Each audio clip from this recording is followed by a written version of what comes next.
Nashville Network.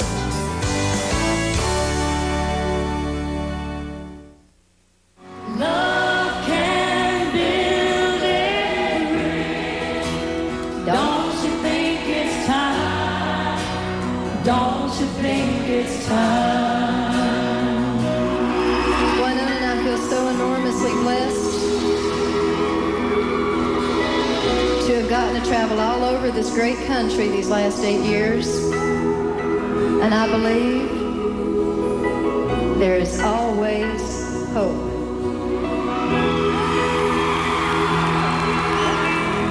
Love and only love.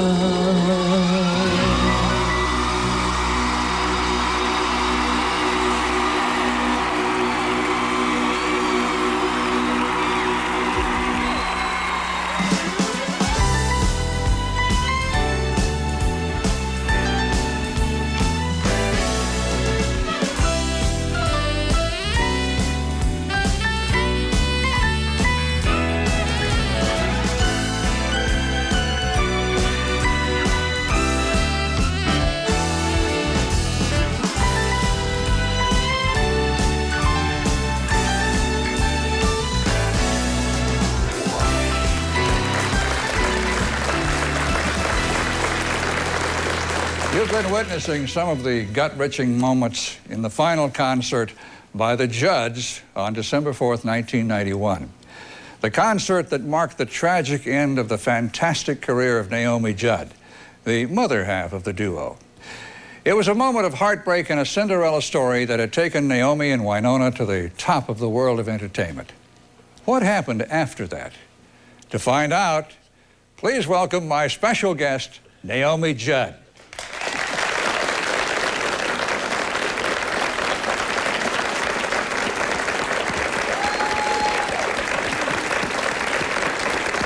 Hi, Naomi. Welcome to our show. Do you know I just go away when I see that footage? I just go into a trance. You hadn't seen that in a while, I take it. Nope. How are you? Terrific. Well, that's what I want to talk to you about. Take a licking, but I keep on ticking.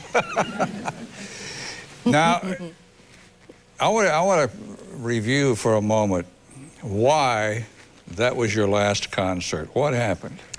When you have hepatitis C, which is the one you don't want to have, that's the booger. It's the worst one. I just literally didn't know if I was going to be able to get out of bed the next day. And you know me, I am a pretty tough cookie, but it wasn't just about me. Winona was in clinical depression. She was terrified that I was going to wake up some morning and have to be hospitalized in Sheboygan, you know. Mm-hmm. She'd never seen me sick a day in my life. And just, I think the thought of me maybe losing it in public, you know, not, you know, collapsing on stage or whatever. And we had contracts. We were, you know, in country music, you work all year round, so we were booked for a whole year. And it was just too much of a high-stakes gamble. You worked for a year after you made the decision to quit. Yes. Against doctor's orders. Did the doctors feel that the stress would be too much for you? They felt like I probably wasn't going to have the strength to put on my pantyhose, let alone do a 60-minute concert. You know, how I'd run and leap off ramps and... Mm-hmm. At that moment in your life, was the ability to live much longer an option? Very much in question. Doctors had said that... well, see, the pathology report in the original liver biopsy was startling because it showed I'd already had it for 5 or 6 years, which had not occurred to me. So it was pretty stinking melodramatic. Did you get hepatitis somehow because you had been a nurse and worked in the medical profession? Yeah, from a needle stick, because I used to work ICU. Now, you guys watch ER and Chicago Hope and all these shows, and you see all that life and death, trauma unit stuff. And, you know, when somebody else's life was on the line, you don't think about your own safety. I do whatever I had to do. So I got needle sticks and, you know, blood and bodily fluids on me all the time. Naomi, I have another another piece of footage here I want to show our audience. Uh-oh. This was a real tough decision for you, wasn't it? Heartbreaking moment. See, you've known us so long. In fact, you were instrumental in us starting out. And you know that the stage was everything to me. Everything. Let's go to the news, the press conference for just a moment. Oh, gee, thanks. Today's pretty much the most difficult day of my life. I'm sorry.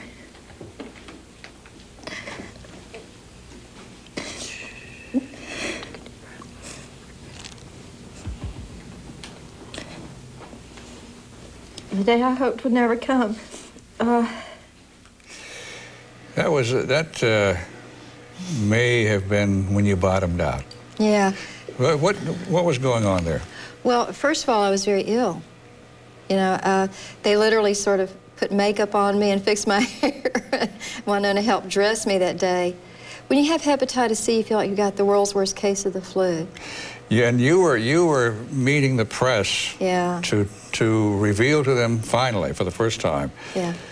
I think there'd been much speculation because you'd missed a lot of concerts. I'd canceled, and I've never canceled anything in my life. And so there's a lot of speculation about what was going on with the Judds. Yeah. And so that day you revealed to the world that you had hepatitis C. That day, did you announce that you were going to tour for one more year? I don't remember. I was so ill. I honestly don't remember. So that at that moment, that was in doubt, I guess. We were literally, you know, you never have a crystal ball in life, but when something like this is going on, you just go an hour at a time almost. Because you had hepatitis C, your life was in danger. What did you do about it? How did your doctors finally resolve the problem? What kind of treatment did you have? There's only one thing you can do for hepatitis C. It's called interferon, which is not a cure. It's something to boost your immune system. So I went on that for about 6 months, and it sort of worked, but then it came back. So now remember, I'm a nurse. So this is real problematic because I love medicine. I love modern medicine, and this was really hard because you know, when they say there's absolutely nothing they can do for you. And you have to appreciate that I was in depression because, like, the minute you get this disease, you get depression. You feel like your body's poisoned. Really? Yeah. And you know that when you go to bed at night, you're going to wake up tomorrow feeling possibly even worse, and it's just going to go, meow. So there doesn't seem to be a light at the end of the tunnel. Exactly. So I decided to go on what I call a voyage of self-discovery, on a journey to wholeness. I've always told all my patients in the hospital, you know, you have to be proactive. It's your life. You can't expect somebody standing in their white lab coat to just, you know, give you a silver bullet and fix it for you, because and I just really took it into my own hands. And I knew all this stuff from working all those years in the hospital and seeing it with my own 2 eyes, that your mind controls your body. And of course, I've always known that I'm a spiritual being in a physical body, first and foremost.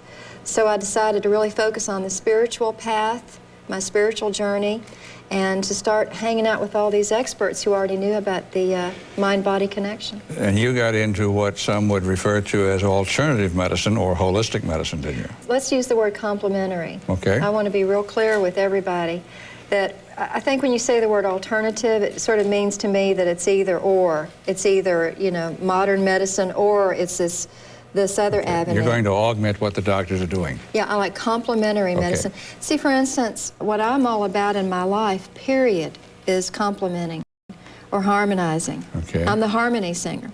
What I did for Y was try to boost her natural talent, to enhance her abilities, and that's what complementary medicine does. It enhances modern medicine. We've now characterized 8 things that exist in a person who survives a catastrophic illness. This is some of the research. I have documentation on all this. And there's actually 8 characteristics, one of which, well, want me to say them for you real quick?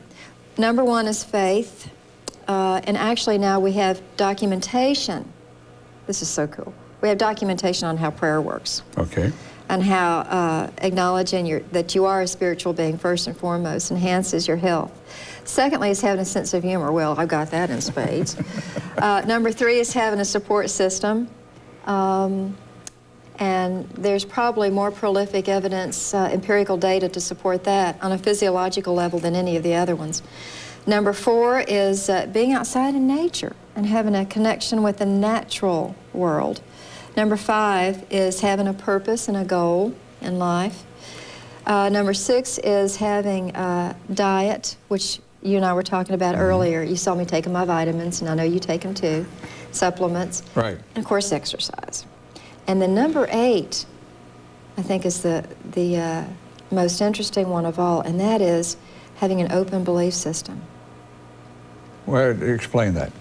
Well, it involves going where your own questions lead you, experimenting, practicing discernment and saying, well, this works for me, and this doesn't register with my spirit. This doesn't seem like it's the real deal. So when we talk about complementary medicine, for instance, acupuncture, I go, by the way, to an MD who does acupuncture. I'm very careful about I want Why do credibility. you need, are you talking about today? I do about it once a month. Why? Acupuncture stimulates the electrical impulses in the body. Other forms of complementary therapy are biofeedback, which is completely scientific. They can put electrodes on you and register through heat sensors. If your blood pressure goes up, you can get to where you can control your blood pressure. We use it for migraines, kids who have attention deficit syndrome.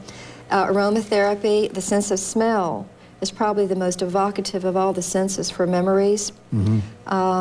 Yoga, I mean, you know me, I'm a Pentecostal. But yoga is not a religion, it's a science. And I love doing yoga because it is peaceful and it calms me. I have someone who comes to my home and teaches me yoga. It worked for you, didn't it? Bingo!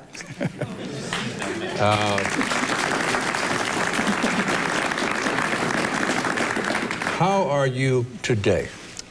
My labs are completely in the normal range. I am, as you can see, radiantly healthy and goofy as ever. How long have you been in remission? Couple of years, and I'm telling you, Ralph, when I go to the doctor,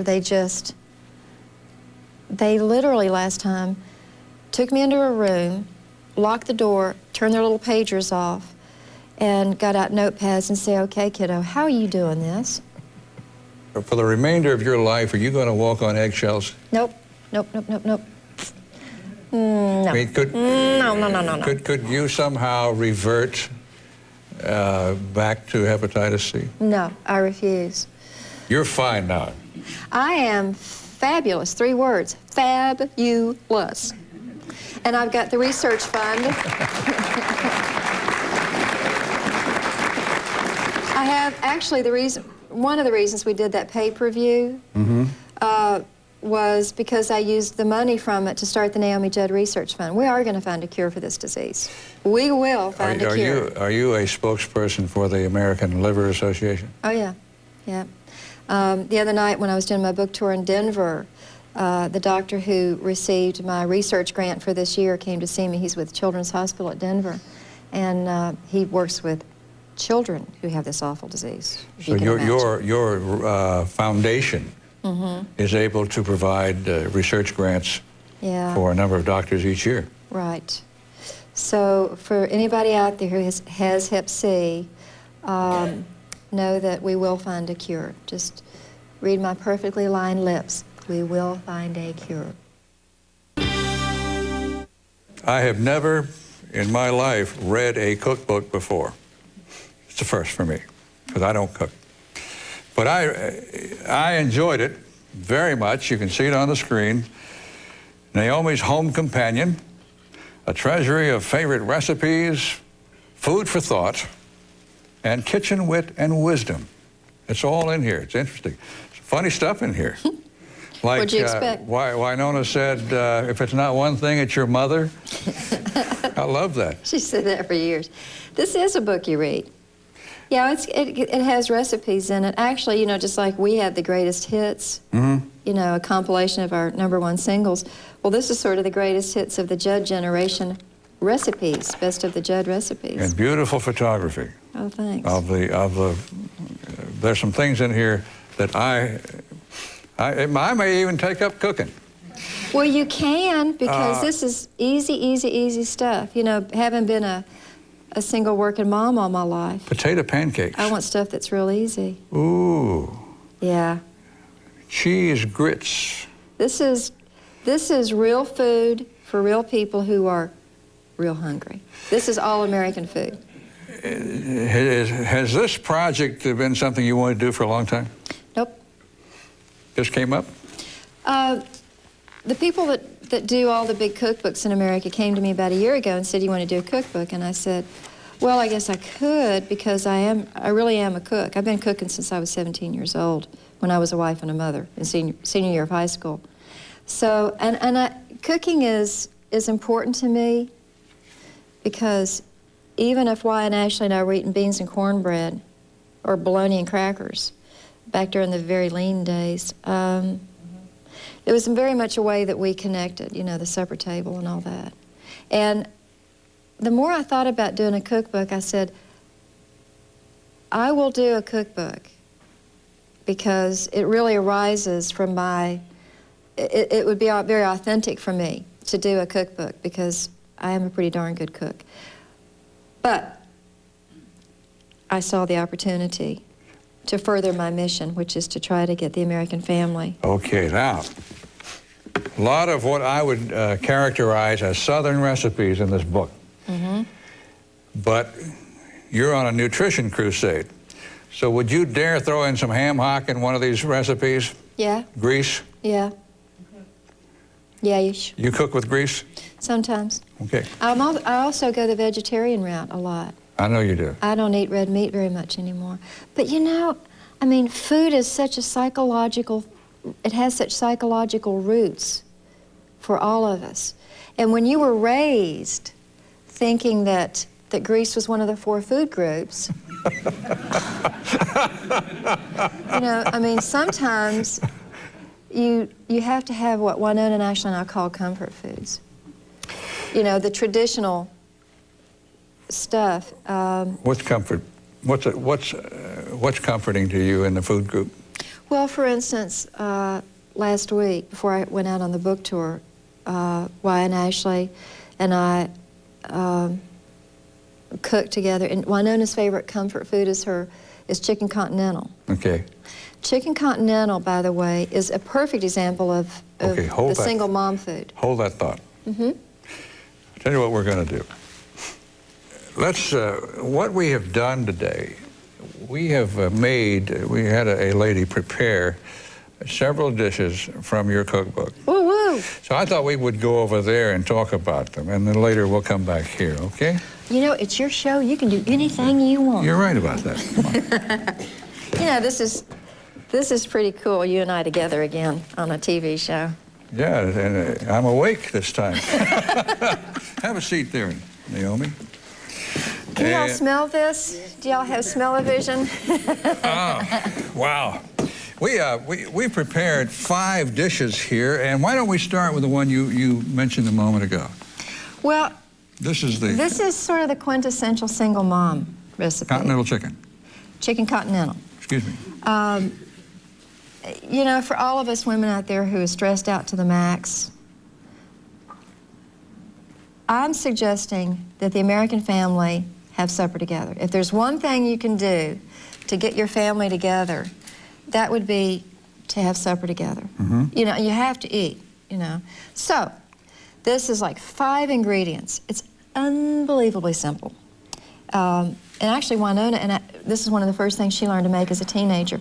It's rice, it's grilled chicken breast, and it's a couple of cans of cream of chicken soup and some spices. And it's so warm and satisfying and nourishing. Is this quick? Like half an hour. Okay, how long do you cook that? Half an hour. Okay. I mean, it takes 5 minutes to put it together. And it's one dish, you know, it's unbelievably easy. Is that the breast? Yep. Okay. Yep. And I have cooked this for like famous people. Really? Yeah. And they think that I spend hours. I mean, I never know who Ashley's going to bring home for supper anymore. Do you bring movie stars home? Matthew McConaughey. Yeah, well, that would qualify. Woo-hoo, He would girls. qualify. He likes meatloaf. Matthew's from Texas. He wants meat, potatoes. I mean, this is a guy who drives a pickup truck from Longview, Texas, you know. So Matthew ate 2 loaf pans of my meatloaf last time he was at the farm. Of course, now she's hanging out with Michael Bolton. So Michael's a vegetarian. Okay. I know it's hard for me to keep up with, too. No, I just remembered something. Did you see Michael Bolton in the nude or something? Was that in your book? Okay. Next question.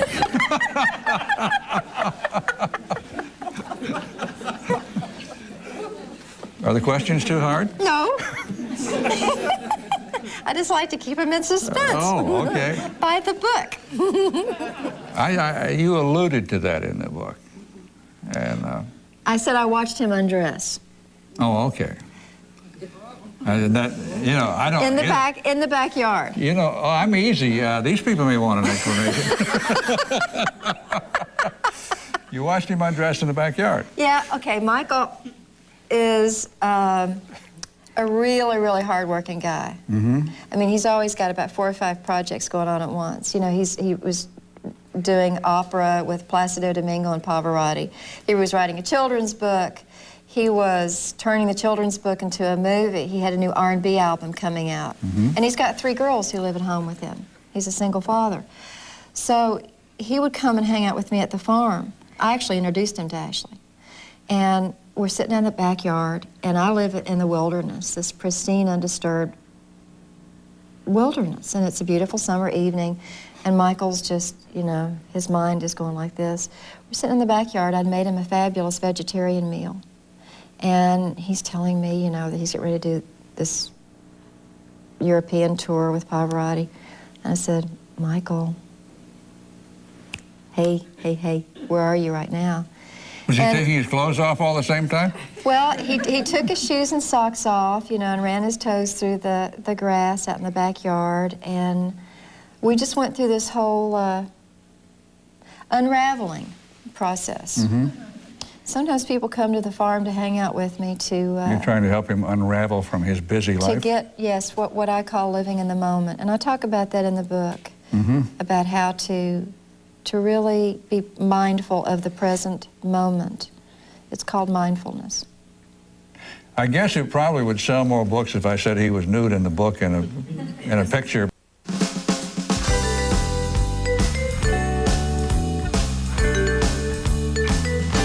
Polly's deviled eggs? Or Can't beat them. Polly's church eggs? Yes. Why church eggs? Well, this is what we used to have on Sunday afternoon. My little brother, Mark, he hates when I call him my little brother because he's 42 years old. My brother, Mark, who's a pastor of a one-room, white-frame church in Colesburg, Kentucky, it's too cute, baptizes people in the creek. They have fellowship during warm weather, and we have church eggs after the preaching. Church Okay. eggs. Polly is your mama, I should point out. Mm-hmm. What is her name, Pauline? Yes. Okay. About What? the chicken. To die for.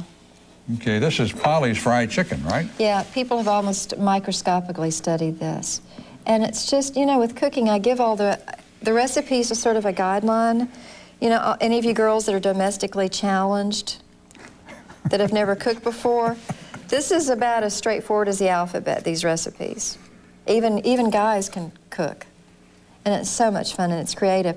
But then I encourage you to be like a jolly mad scientist, you know, in a laboratory and experiment.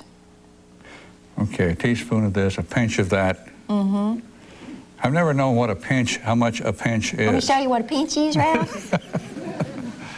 Okay, are you telling people to take your recipes and somehow experiment with them? Start out, follow the recipe, and then we all have individual taste buds and Right. adapt it to, you know, it's like on stage. Winona and I would be singing Mama, He's Crazy, and then the next night, you know, she'd give it a little bit different twist, you know.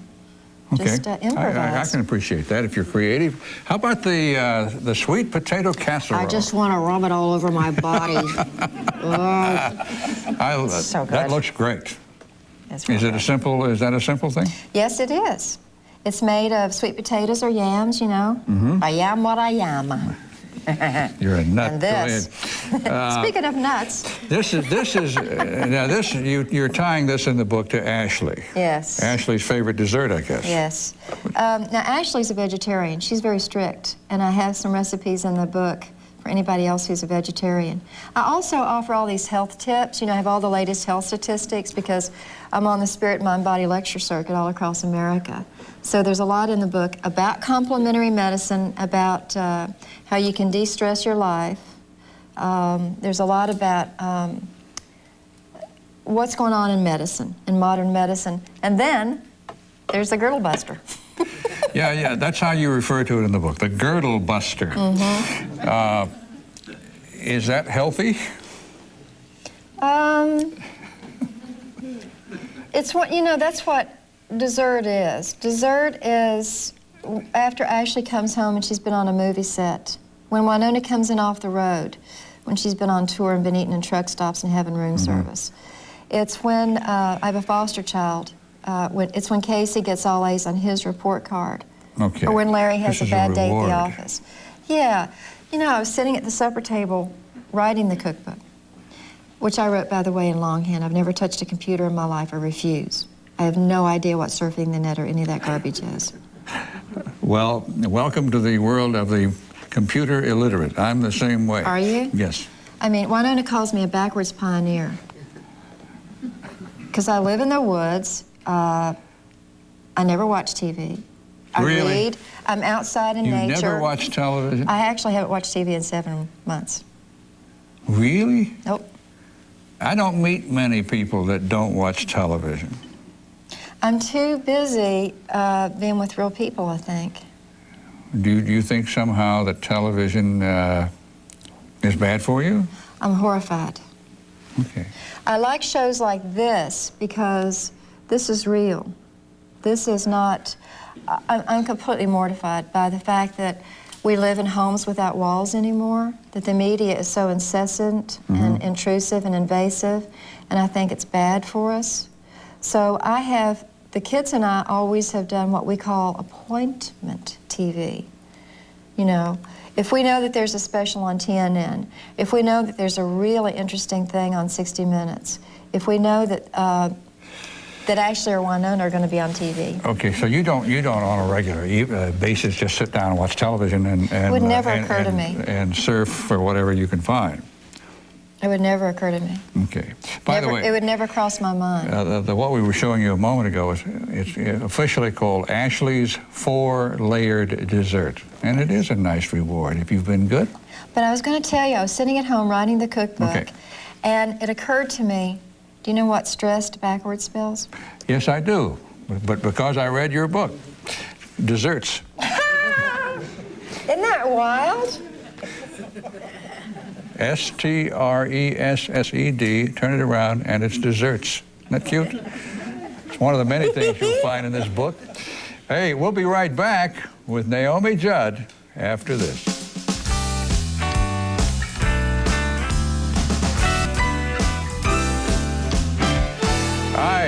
I've known Naomi and Winona for some time, and they used to come and sing for me when I was on Channel 4 here in Nashville back in the early 80s.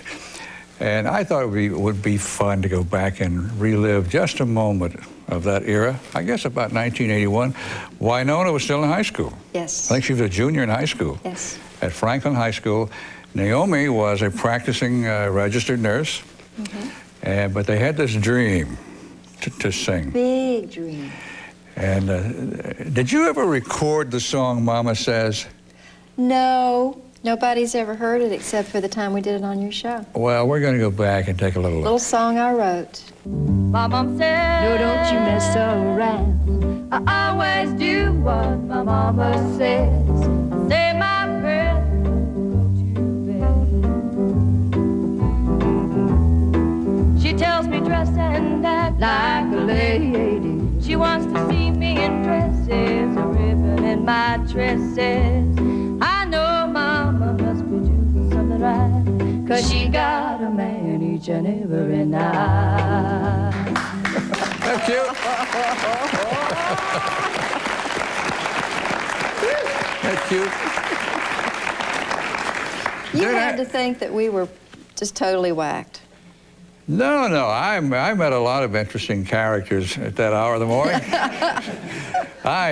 Naomi came in one morning with a recipe which we put on the air, and we had tons of requests to send this recipe out. It wasn't a recipe for food, it was a recipe for how to make homemade soap with lye and lard. Yep. Lye and lard, I guess, that's what it consists of.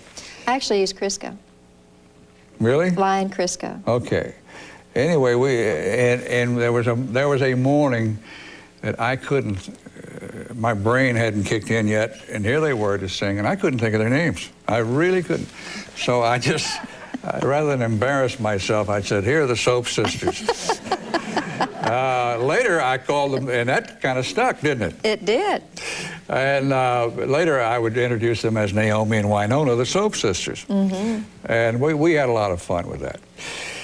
Then at some point you left me and found your way down to what we call Record Row. And as we mentioned earlier, in front of Joe Galante, you had an unheard of thing happen. You had a live audition. They just don't do that. I thought it was everyday occurrence. I figured, well, when we walked in, there was Elvis and Dolly Parton and Kenny Rogers and Alabama's gold and platinum albums on the wall, and I thought, well, I guess this is how they did it too. We were pretty clueless. And did Joe Galante say, okay, sing me something? We probably sang about 6 songs. Winona had this old cheap plastic string guitar. I was wearing a $20 flea market dress. I mean, talk about it. Do you happen to recall what you sang that day? Yes. What was it? The first thing we did was an old Appalachian song. The darkest hour is just before dawn. Then we did, oh, I could have strangled Winona. She said, y'all want to hear a song Mama just wrote called Change Your Heart? I'm going, I had literally written it, 2 nights ago. And Nora Wilson, Tony Brown, all these guys that were in the room said, yeah, come on. And Winona was just completely comfortable by that time. You give her a guitar and let her start doing her music, and she just goes into a trance. We did probably 4 other songs. Were you singing other people's hits? No. Okay, now I want to go to somebody else's hit. You got the job. They said, okay, we'll sign you. I think you had to go across the street and kill some time while they discussed it with your managers. Yeah. But anyway, it worked. Then you picked an Elvis Presley song for your debut, didn't you? Yeah, but we didn't know it was an Elvis song. We would never have recorded it had we known. We would have been far too intimidated by the possibility of a comparison. Really? That's interesting. Yeah. In fact, our producer, Brent Mayer, came over to our little old rundown farmhouse to play us this demo by the guy that wrote the song, Dennis Lindy. And my boyfriend at the time, Larry Strickland, who had been Elvis's backup singer, had just come in off the road. He walked through the kitchen, he heard the song, and he stood there and he said, I know this song. I sang on this song. And Brent was looking at him like, and Larry stood there and said, no, I know this song. And Brent pulled Larry in the other room and said, don't tell the girls this is Elvis's song. Okay, so Brent somehow sensed that you might be intimidated by Elvis's song. Yeah. Well, you don't touch the king. Okay.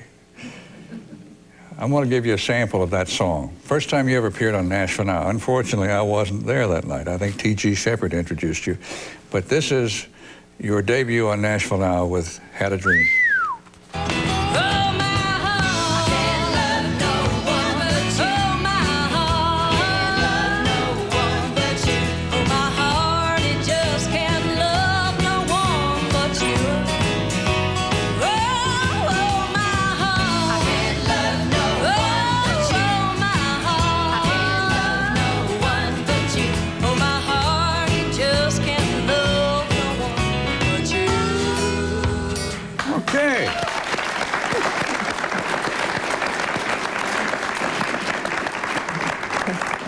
I guess this was the stage of your life where you were pinching yourself to see if all this was really happening to you.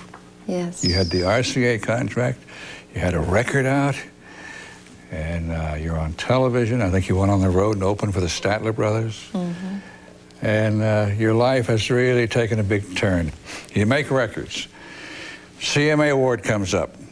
And they have an award at the Country Music Association called the Horizon Award. This is an award for a new act that is upwardly mobile, the most upwardly mobile new act in country music. In 1984, let's see who the winners were. And the winner is the Judds.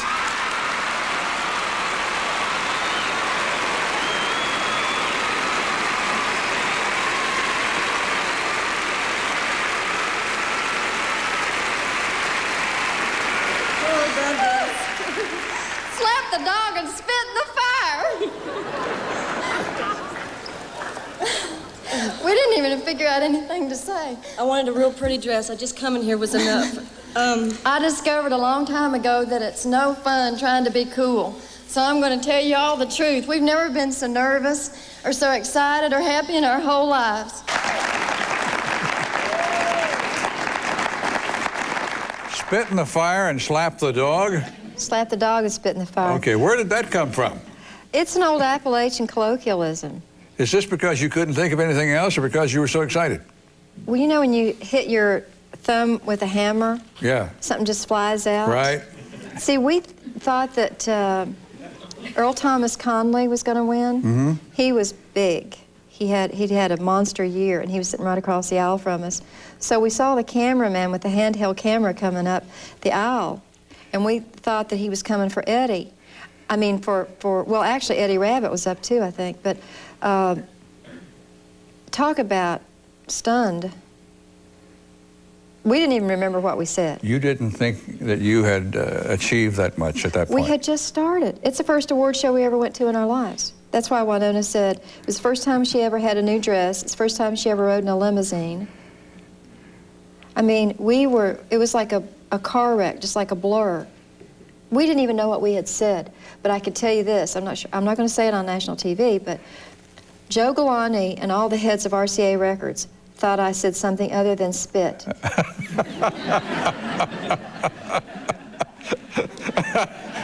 And Joe said he thought our career was over. All right. Before it began. You remember the man versus woman thing in the book? Yeah. I want to get into that for a moment. You would. Well, I'm going to be picking on us guys. Excerpt from a 1950 high school home economics book. And there are a number of excerpts, but life was different in the 50s. Very. Make him comfortable.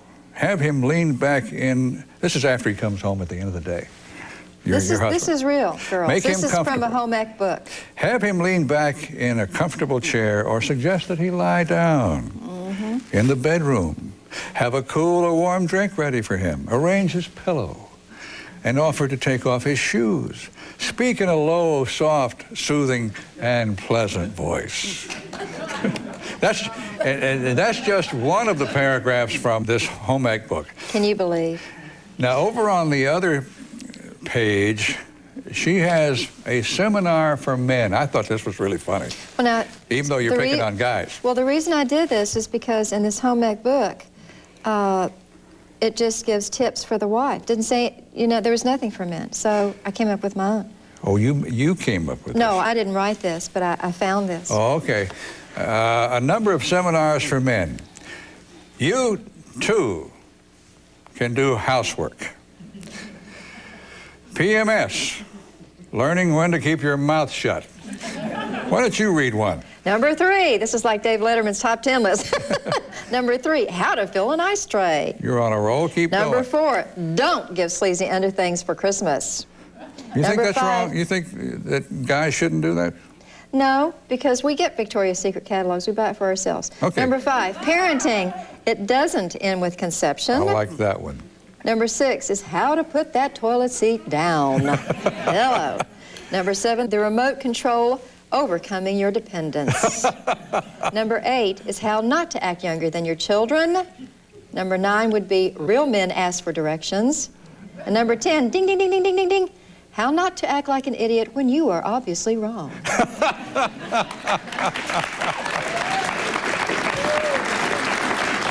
That's fun. So obviously the book is full of good humor, as well as wonderful recipes, and also tips on a good lifestyle, stress-free lifestyle. Mm-hmm.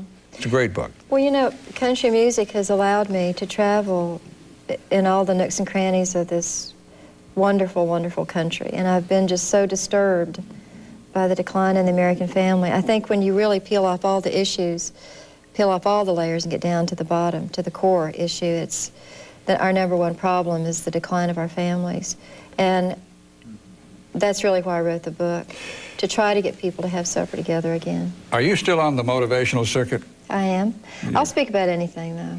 Anything. But your speeches are basically about what? Motivation and feeling good, living stress-free? It is so diverse. It's really quite fascinating. It keeps me on my toes. Last month, I addressed, I was the keynote speaker at the Louisiana Mental Health Conference. Go figure.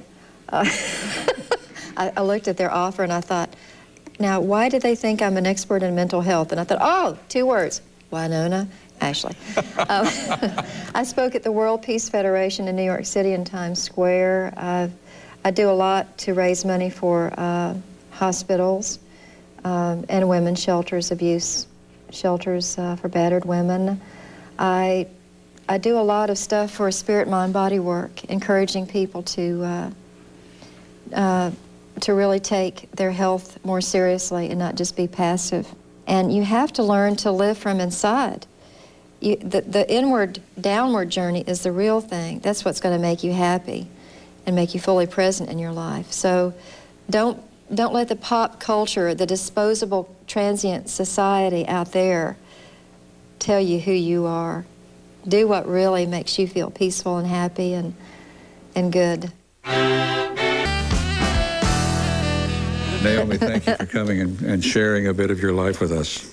I've enjoyed this. You're one of my favorite people. Thank you. I hope so. You know, you and I knew each other before all the wits and glitz and glamour and clamor. Ladies and gentlemen, please applaud Miss Naomi Judd.